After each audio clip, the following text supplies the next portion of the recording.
எனக்கும் அந்த ஹீரோயின் மாதிரியே சின்ன சின்ன விஷயங்களை கூட மறக்கக்கூடிய அந்த பிரச்சனை இருக்குது. சின்ன வயசில் ஸ்கூல் படிக்கிறப்ப கடைக்கு சைக்கிளில் போயிட்டு சைக்கிளை மறந்து வச்சுட்டு வீட்டுக்கு வந்து என் சைக்கிளை காணும்னு சொல்லி என் மொத்த ஃபேமிலியுமே ஒரு மணி நேரம் கதற விட்டுட்டேன்.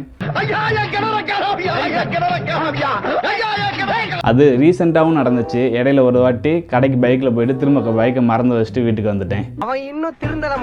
அதுக்கப்புறம் என் அண்ணன் ஏதாச்சும் அர்ஜென்ட்டுன்னு சொல்லி ஒரு அமௌண்ட் போட்டு விடு அப்படின்னு கேட்பாங்க. இந்த போட்டு விட்றேன்னு சொல்லிட்டு வாட்ஸ்அப் விட்டு வெளியே போகிறதுக்குள்ளே இன்னொரு ஏதாச்சும் நோட்டிஃபிகேஷன் வந்துடும். கம்பெனி குரூப்பில் இருந்தோ இல்லை வேறு யாராச்சும் அதை பார்க்க போயிட்டு அதுக்கு மெசேஜ் பண்ணிட்டு இல்லை அதை பார்த்துக்கிட்டு இதை மறந்து திரும்ப ஒரு 5 நிமிஷம் கழிச்சு என்னடா போட்டு விட்டே இல்லையாடா அப்படின்னு சொல்லி திரும்ப கால் வரும்.